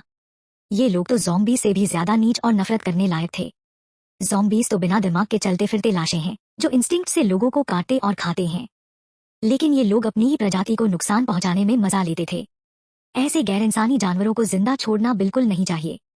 आभा ने कहा, पता नहीं, वहां पहुंचने पर ही पता चलेगा कि वो सच बोल रहा था या नहीं। अजित। उसने सोचा था कि आभा के पास सब कुछ कंट्रोल में है, लेकिन वो तो बस चांस ले रही थी। लेकिन वो इतनी कूल थी। अगर ये धोखा हुआ और दूसरा जाल बिछा था तो? वो डर नहीं रही थी? अजित ने आभा की तरफ देखा। हम्मा, उसमें जरा भी डर का नामो निशान नहीं था। वेदांश ने तंज कसते हुए कहा, सिर्फ बेवकूफ ही तुम्हारा पूरा साथ देंगे। तुझे मौत से डर नहीं लगता, लेकिन क्या तुमने उनसे पूछा कि उन्हें डर लगता है कि नहीं? जो लोग मौत से डरते हैं वो अक्सर दूसरों से पहले मर जाते हैं, आभा ने शांति से कहा। क्या तुम्हें लगता है कि घर में छुपकर बैठने से मौत तुम्हें नहीं ढूंढेगी? एपोकैलिप्स में कोई एब्सोल्यूट सेफ्टी नहीं थी। कटारा कम्युनिटी के लोग अब तक जिंदा थे और फल फूल रहे थे, वो सब आभा की वजह से था। हाल ही में उनकी हाई इंटेंसिटी ट्रेनिंग की बात तो छोड़ो, पहले भी जब आभा किसी का नाम लेकर उसे बाहर बुलाती थी, वो लोग जान गंवाने की चिंता करने की बजाय इतने एक्साइटेड हो जाते थे। अगर वेदांश सर को खतरे की फिक्र है तो आप रुक जाओ और अपने घायल रॉय फैमिली बॉडीगार्ड्स का ख्याल रखो, किसी ने सजेस्ट किया। वेदांश ने हंसी उड़ाई। प्रतीक हमेशा चुपचाप आभा के पीछे रहता था। आज सिर्फ वही उसके साथ था और वो 12 घंटे अलर्ट था, डर था कि कहीं आभा कोई गलती न कर दे। वो लंबे समय से आभा के साथ था और उसने उसे आज जितना गंभीर कभी नहीं देखा था। उसने एपोकैलिप्स में पहले भी लोगों को खाते देखा था, लेकिन आज वो खास तौर पर गुस्से में लग रही थी। प्रतीक कम बोलने वाला इंसान था और कभी गॉसिप नहीं करता था। आभा जो भी काम देती वो उसे मेहनत से पूरा करता और कई बार तो बिना साफ इंस्ट्रक्शंस के भी वो काम निपटा देता। उसे बेकार की बातें पसंद नहीं थी, लेकिन इसका मतलब ये नहीं कि वो बोरिंग था। प्रतीक, जब हम डेस्टिनेशन पर पहुंचे तुम और बाकी लोग पहले छुप जाना। मैं और अजित पहले जाएंगे। नहीं, ये पहली बार था जब प्रतीक ने आभा का इतना सख्ती से विरोध किया। अकेले जाना बहुत रिस्की है। तुम उन्हें सेफ जगह पर इंतजार करने को बोल सकती हो। मैं तुम्हारे साथ जाऊंगा। अगर वहां सचमुच जाल बिछा है तो मैं अकेले ज्यादा आसानी से बच सकती हूँ। मुझे तभी चैन मिलेगा जब तुम बाहर मेरे सपोर्ट में रहोगे, तुम मेरा बैकअप हो। अगर मैं खतरे में पड़ गई तो तुम बाहर रहोगे तभी मुझे बचा सकते हो। वो लोग आज मूल रूप से डॉक्टर अवस्थी के लिए कुछ एक्सपेरिमेंटल इक्विपमेंट ढूंढने निकले थे। ये एक मेडिकल इक्विपमेंट कंपनी थी और मैप के हिसाब से ये उसी कम्युनिटी में थी। इसीलिए वो लोग यहाँ से गुजर रहे थे और अजित और उसके ग्रुप को बचा लिया, क्योंकि ये जगह कटारा कम्युनिटी से ज्यादा दूर नहीं थी। आभा का इरादा कम्युनिटी के लोगों को ट्रेन करने और उनकी हाल की ट्रेनिंग के रिजल्ट्स देखने का भी था। इसलिए उसने प्रतीक और बाकियों को साथ लिया, न कि राकेश और नमन को। संयोग से वेदांत भी आसपास नहीं था। प्रतीक अब भी आभा के अकेले रिस्क लेने से सहमत नहीं था। मैं तुम्हारे लिए बोझ नहीं बनूंगा। चाहे मेरी जान ही क्यों न चली जाए, मैं तुम्हें खतरे में नहीं पड़ने दूंगा। वेदांश ने फिर से तंज कसा, मुझे बस डर है कि अजित की गैंग जैसी सिचुएशन न हो जाए जहां तुम दोनों में से कोई भी न बच पाए। प्रतीक ने वेदांश को घूरा, शट अप। चैप्टर 340। ये पहली बार था जब प्रतीक ने वेदांश से इस तरह बात की थी। अरे तुम किससे बात कर रहे हो? प्रतीक को वेदांश से जरा भी डर नहीं था और उसने उसे चुनौती भरी नजरों से देखा। वेदांश इतना गुस्सा हुआ कि उसने अपनी आस्तीन चढ़ाने शुरू कर दी, लेकिन आभा ने उसे रोक लिया। तुम दोनों वहां पहुंचकर आराम से लड़ लेना। अगर तुम में से एक अपाहिज हो गया तो मैं इलाज की जिम्मेदारी लूंगी। अगर दोनों मर गए तो मैं तुम्हारी कब्र खोदने की जिम्मेदारी लूंगी। प्रतीक और वेदांश ने एक साथ अपनी नजरें हटाई, चुप हो गए और एक दूसरे को इग्नोर करने लगे। अजित को आभा की काफी तारीफ थी। इतने सारे बड़े बड़े मर्दों को वो इतनी आसानी से मैनेज कर लेती थी, खासकर वेदांश को। वो उसके अपने बाप से भी वो नहीं डरता था। कोई हैरानी नहीं, आभा एक ऐसी रूथलेस इंसान थी जो बातों से ज्यादा एक्शन लेती थी, और शायद वेदांश को उसके हाथों काफी कुछ झेलना पड़ा होगा, तभी वो इतना आज्ञाकारी हो गया था। सच कहे तो सिर्फ आभा ही उसे हैंडल कर सकती थी। आखिरकार प्रतीक आभा को कन्विंस नहीं कर पाया, लेकिन आभा ने जो कहा वो भी कुछ गलत नहीं था। अगर सचमुच खतरा हुआ तो वो बाहर से रहकर सबसे पहले उसे बचाने का रास्ता सोच सकता था। वो सचमुच किसी और पर भरोसा नहीं कर सकता था। आभा और अजित चुपके से एक मीट प्रोसेसिंग प्लांट की तरफ बढ़े। ये जगह बिल्कुल वैसी थी जैसी उसे याद थी, यहाँ तक कि एंट्रेंस के पास कचरे का ढेर भी वही था। आभा ने अजित के साथ अकेले आने की हिम्मत इसलिए की क्योंकि वो इस जगह से वाकिफ थी। वहाँ का हर वर्कशॉप, हर दरवाजा उसे पता था। अगर कोई जाल भी बिछा होता तो वो पूरी तरह बचकर निकल सकती थी। अजित ने पूछा, मिस आभा, हमें किस तरफ जाना है? वो जानता था कि आभा उम्र में उससे छोटी है, लेकिन हालात ऐसे थे कि वो उसे अनजाने में अपना सहारा मानने लगा था। बाएं। आभा ने आसपास बमुश्किल देखा और बाएं बोल दिया। अजित को लगा कि शायद वो बस अंदाजा लगा रही है, लेकिन क्योंकि उसे भी जगह की कोई खास जानकारी नहीं थी, उसने उसकी बात मानकर बाएं जाने का फैसला किया। आमतौर पर ऐसे मीट प्रोसेसिंग प्लांट्स शहर के बाहर होते हैं, लेकिन इस फैक्ट्री का इतिहास पुराना था और ये आसपास के दर्जनों किलोमीटर में कई कम्युनिटीज को सर्व करता था, इसलिए इसे कहीं और शिफ्ट नहीं किया गया था। बाएं तरफ प्रोडक्शन वर्कशॉप्स थे और दाएं तरफ वर्कर्स के लिए टेम्परेरी रेस्टिंग एरिया, कैंटीन और ऑफिस स्पेस थे। आभा ने अजित को सीधा बाएं प्रोडक्शन वर्कशॉप्स की तरफ ले लिया। कैदी के मुताबिक तेजस और बाकियों को ड्रग्स देकर बेहोश करके सीधे यहीं लाया गया था। उन्हें लगा था कि अजित का ग्रुप कुछ देर तक वापस नहीं आएगा, इसलिए उन्होंने तेजस और बाकियों को पहले भेज दिया था। लेकिन अचानक अजित का ग्रुप उसी रात लौट आया, इसलिए उनकी साइड में लोग कम पड़ गए और आभा की गैंग ने उन्हें आसानी से ढेर कर दिया। बेशक उनकी घमंडी और बिना सोचे समझे की हरकतों ने भी इसमें रोल प्ले किया, क्योंकि किसी ने भी कोई हेड्सअप नहीं दिया था। शहर में भारी बर्फबारी की वजह से मीट प्रोसेसिंग प्लांट की सिंगल स्टोरी वर्कशॉप्स पूरी तरह बर्फ में दब गई थी। पिछले जन्म में यहाँ सिर्फ एक मशीन काम कर रही थी। इस जन्म में कुछ समय पहले बाढ़ आई थी, तो आभा को पक्का नहीं था कि वर्कशॉप के अंदर का सीन अब कैसा होगा। लेकिन ये कोई प्रॉब्लम नहीं थी। वो आभा नहीं थी जो पिछले जन्म में झूठे परिवार के प्यार में उलझी थी, नहीं वो आभा थी जिसके पास सिर्फ दिमाग था लेकिन फाइटिंग स्किल्स नहीं थे। आभा ने अजित को बाएं ले लिया। वो लोग ज्यादा दूर नहीं गए थे कि किसी ने उन्हें पुकारा, रुको। आभा और अजित एक साथ रुक गए। अजित का हाथ पहले से ही उसकी जेब में रखी बंदूक की तरफ बढ़ रहा था, लेकिन आभा अचानक पलटी, सामने आते मर्दों को देखा और मुस्कुराते हुए बोली, भाई, क्या बॉस चार पैर वाली भेड़ों से खुश हुए जो मनीष भाई ने भेजी थी? मनीष ने हमें चेक करने भेजा है और कुछ चीजें बॉस को रिपोर्ट करने को भी कहा है। मनीष, जिसका जिक्र आभा ने किया, वो वही लीडर था जिसे उन्होंने पहले उस कम्युनिटी में मार डाला था। अजित ने सोचने की कोशिश की, लेकिन उसे याद नहीं आया कि किसी ने उस शख्स का नाम लिया था। आभा को कैसे पता चला कि उसे मनीष बुलाना है? 5 मर्द उनकी तरफ आ रहे थे, हर एक के हाथ में बंदूक, जैसे वो पेट्रोलिंग कर रही हूँ। सबसे आगे चल रहा मर्द आभा को ऊपर से नीचे तक घूरने लगा। उसकी नजरें गंदी और बिना छुपाए लंपट थी। बॉस से तुम जब चाहे मिल सकती हो। तुम्हारे मनीष भाई ने तुम्हें ये नहीं सिखाया? आभा ने घबराहट का नाटक किया, सिर झुकाकर बोली, मनीष भाई ने हमें बस काम बताया और कुछ नहीं। बॉस से मिलने का कोई स्पेशल तरीका है क्या? वो मर्द आभा के नाजुक चेहरे को देखकर पिघल सा गया। वो आगे बढ़ा और उसका चेहरा छूने के लिए हाथ बढ़ाया। है ना? पहले तुम्हें मेरा रिव्यू पास करना होगा ताकि ये पक्का हो कि तुम क्वालिफाइड हो। वो बोलते बोलते आभा के चेहरे की तरफ हाथ बढ़ा रहा था, लेकिन उसकी बात पूरी होने से पहले ही अजित आभा के सामने आ गया। भाई, हम जल्दी में आए हैं और मनीष भाई ने कोई और इंतजाम नहीं किया, बस कहा कि मुझे अपनी बहन को पर्सनली बॉस से मिलाने ले जाओ। अगली बार आएंगे तो तुम्हारे लिए छोटा मोटा गिफ्ट लाएंगे, ठीक है? उसने पर्सनली शब्द पर खास जोर दिया। उसे लगा कि आभा मनीष की सबॉर्डिनेट बनकर शायद सीधे इस तथाकथित बॉस से मिलना चाहती थी, और अभी उस मर्द की नजरों ने अजित को ये विन विन सॉल्यूशन सोचने पर मजबूर कर दिया। इससे न सिर्फ आभा को उस मर्द की छेड़खानी से तुरंत बचाया जा सकता था, बल्कि अगर ये मौका बन गया तो उस बॉस से मिलने का रास्ता भी खुल सकता था। उस मर्द ने आभा को 2 बार और देखा, जैसे कुछ समझ गया हो। वो 2 कदम पीछे हटा और बिना हिले खड़ा हो गया। वो बॉस के लिए रखी हुई औरतों को छू नहीं सकता था, बॉस आज यहाँ नहीं है। अगर तुम सिर्फ कल भेजी गई 4 पैर वाली भेड़ों के लिए आए हो तो मैं साफ बता देता हूँ, ये बस पिछले गलती की भरपाई है। ज्यादा से ज्यादा बॉस तुम्हारी उस बार की गलती को इग्नोर कर देंगे जब तुमने उन काली भेड़ों को भागने दिया था। अगर क्रेडिट लेना है तो अगली बार ऐसे मौके का इंतजार करो। ओह, ये तो सचमुच अफसोस की बात है। मनीष भाई ने खास तौर पर हमें बॉस से पर्सनली मिलने को कहा था। अजित ने अफसोस का नाटक किया। वो रोल में जल्दी आ गया था। उस मर्द ने आभा को फिर से देखा और बोला, ऐसा करो, तुम वापस जाओ और अपनी बहन को यहीं छोड़ दो।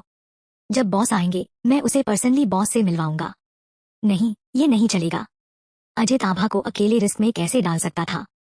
हालांकि उसे पता था कि उनके बॉस रंजीत और आभा की वेदांश की वजह से लगभग दुश्मनी थी, लेकिन उसने अभी अभी उनकी जान बचाई थी। वो इस एहसान का बदला छोड़कर उसे नहीं मार सकता था। अजित के साफ इनकार के बाद उस मर्द का चेहरा उतर गया। उसने धीमे लेकिन सीधा सवाल किया, क्या तुम्हें मुझ पर भरोसा नहीं है? हाँ, भरोसा करने के लिए पागल होना पड़ेगा। वर्स्ट केस में वो अभी लड़ाई शुरू कर सकते थे। वैसे भी वो उनका बॉस यहाँ नहीं था और ये छोटे मोटे गुंडों को वो हैंडल कर सकते थे। अजित पहले से ही नाटक तोड़ने को तैयार था। उसका हाथ धीरे धीरे जेब की तरफ बढ़ रहा था। आभा अचानक बोली, भाई आप पहले वापस जाओ। मनीष भाई को बता देना मैं इस बड़े भाई के साथ अंदर जाऊंगी। अजित ने आभा की तरफ देखा। आभा ने उसे हल्का सा इशारा किया तो उसने धीरे धीरे अपना हाथ नीचे किया और बोला, ठीक है, तुम अपना ख्याल रखना, मैं कल तुझे लेने आऊंगा। हम। आभा ने सिर हिलाया। चलो, वो मर्द बोला और आभा को अपने साथ आगे चलने का इंतजार करने लगा। अजित वहीं खड़ा रहा, उन्हें जाते हुए देखता रहा। बाकी लोग अजित को देखकर बोले, अभी तक नहीं गए? जा रहा हूँ, अजित ने कहा, फिर पलटकर बाहर चला गया। जाते जाते उसने आभा के अभी के शब्दों को याद किया। वो वही सोच रहा था जो उसने समझा ना। उसे यकीन नहीं था कि उसने सही इंटरप्रेट किया या नहीं। आभा उस मर्द के पीछे पीछे अंदर की तरफ गई, सीधा वर्कशॉप की ओर। भाई, बॉस आज बाहर क्या करने गए हैं और वो कब वापस आएंगे? वो मर्द ने पलटकर आभा को देखा और ताने मारते हुए बोला, अभी तो तुम बॉस के बेड तक पहुंची भी नहीं और पहले से उनके ठिकाने की खोजबीन शुरू कर दी।